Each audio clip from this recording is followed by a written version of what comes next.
I'm your superhero critic, and I'll stay super as long as you stay awesome. And even though I still have one X-Men related film left with Deadpool 2, I wanted to take a small break real quick to celebrate my 8-year anniversary. This video was originally supposed to be up on Thanksgiving. That's the actual date of the, anniversary, but life sucks, and when your editor crashes and corrupts your file, you become a week late. That being said, I want to take a little path back to the first time I ever did a review on a comic itself, with reviewing Boom Studios' Power Rangers. In June 2015, Boom Studios and Saban came to an agreement on a new Power Rangers series, with Kyle Higgins as the lead writer, Steve Orlando and Marigred Scott as co-writers, with Hendrix Procetta and Daniel Balissi as artists. The series would last for 55 issues and have many spin-offs that would tie to the biggest thing in Power Rangers called Shattered Grid, where all of the different iterations of Rangers would have to come together and fight Lord Dakin, an evil version of Tommy. So without further ado, let's take a look at the first 4 issues of Power Rangers Boom Studios in honor of my 8 years of doing this show.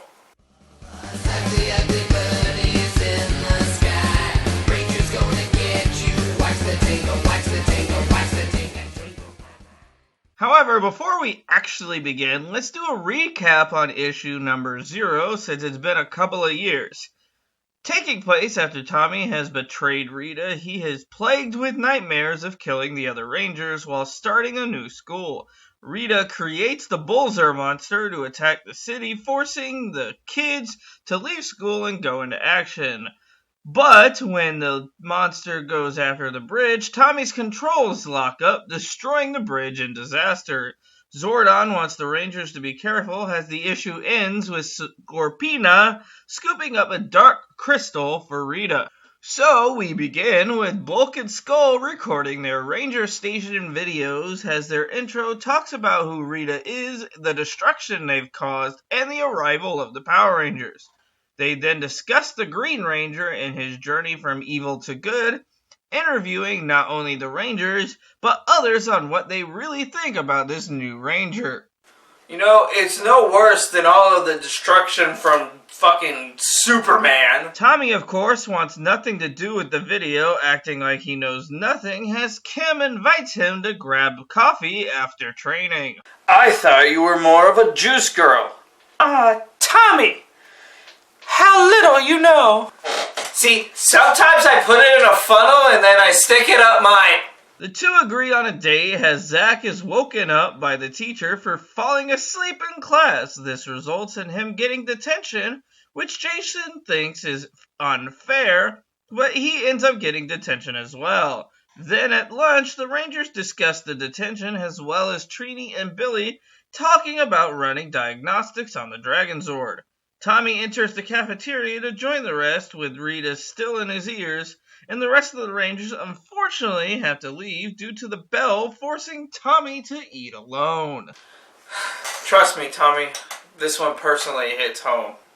I know this one all too well. Jason then interviews for Bulk, talking about his trust for Tommy. Everyone deserves a second chance, and if the Rangers believe in this guy, then hey. I mean, it's not like I know anything about the Power Rangers. I just, think they should trust him. On the moon, Rita tells her army that they don't have enough chaos energy and to be patient. While in detention, Jason and Zach discuss trusting Zordon's choice and allowing Tommy to join the team, with Jason feeling like they should just trust Zordon. Cause you can trust me, I'm a big floating head! We then go to Tommy and Kimberly defending civilians from the Putty Patrol as a monster destroys the city. The two end up having to make a choice on where to go, but Rita once again gets into Tommy's head, causing Tommy to be overrun by the putties. It turns out it was a training exercise that had no way of actually winning it, and Tommy is dedicated to pass regardless, even canceling the date with Kim. Aww, Kimmy doesn't get the dragon dagger. That night, however, Tommy questions what it means to be a ranger, only for the first issue to end with an ambush from Scorpina. We then go to Billy and Trini working on the Dragon Zord, discussing the differences between theirs and Tommy's Zord, with Billy upset and feeling bad that Tommy is yet again another fighter and not a nerd like him and Trini. See, contrary to popular belief, chicks dig nerds. Trini reminds Billy he's just as important before we get in an awesome splash page of the Dragon Zord underwater. Tommy, however, is taunting Scorpina before she threatens his mom, forcing him to teleport the two of them into a forest. In the process, Scorpina breaks the communicator, forcing him to morph. Dragon Sword! The two fight with the typical banter as Scorpina eventually brings in the putties to make things unfair. Meanwhile, Kim and Jason are at Jason's karate class as the two of them discuss Tommy and whether or not Tommy and her are a couple.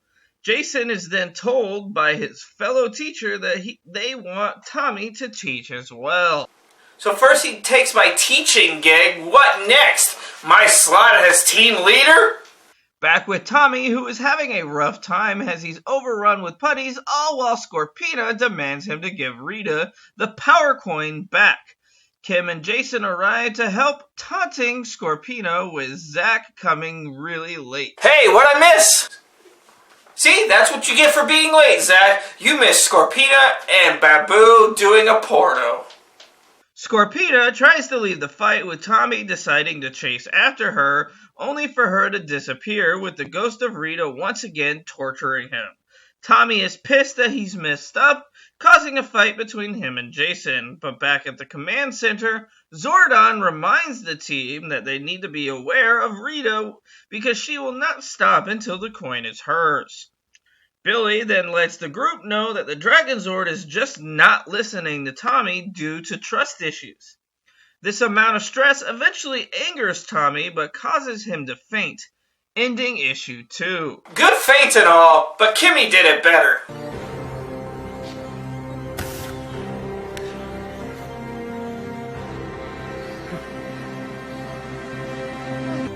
Our third issue starts with Squattin' Babu trying to feed Goldar, but he is stubborn, saying he wants nothing to eat because he has failed Rita, and we go to Tommy being woken up by his mom, who acts all lovey-dovey only to transform into Rita very disturbingly. Welcome to my nightmare. Of course, it's yet another nightmare as the team is concerned, and Trini suggests that they do a body scan.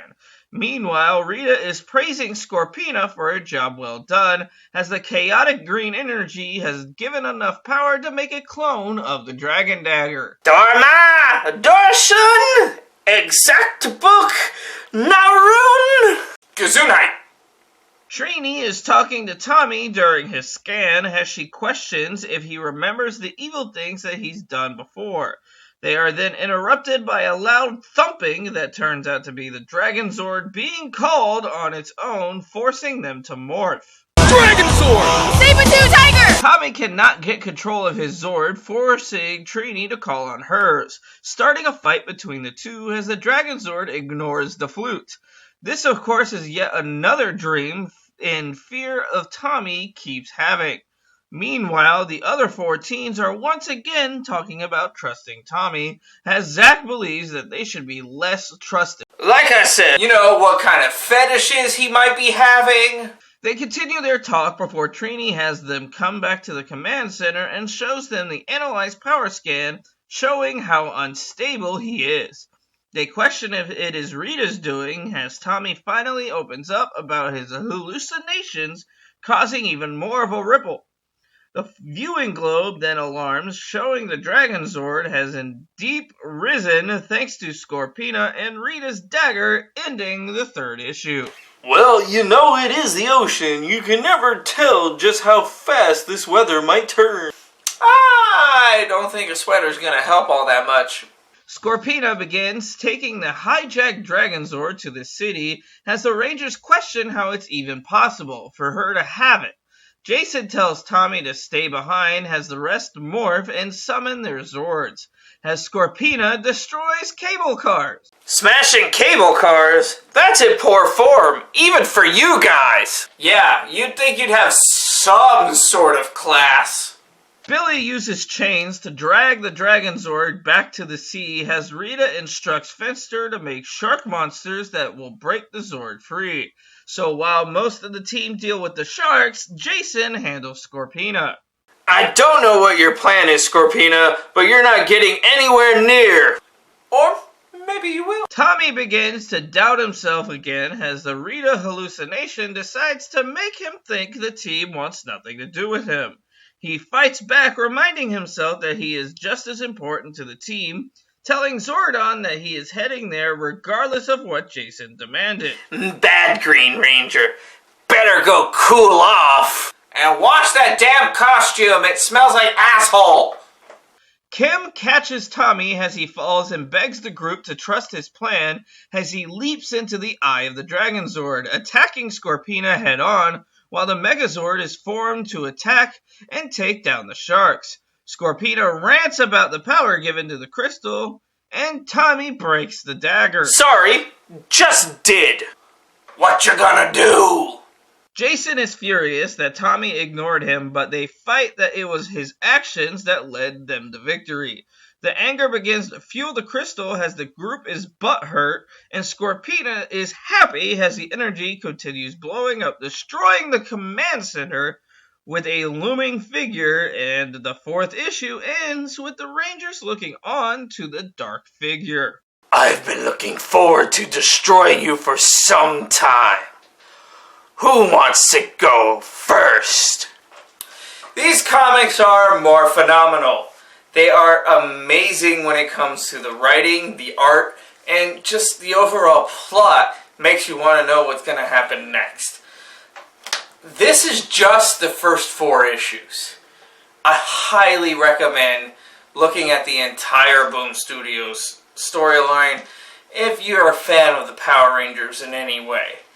That being said, I want to thank everyone for being with me for these past 8 years. Never thought it would be that way.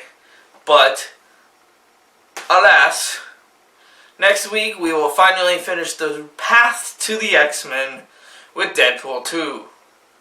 I love you all, and always remember, I'll stay super as long as you stay awesome.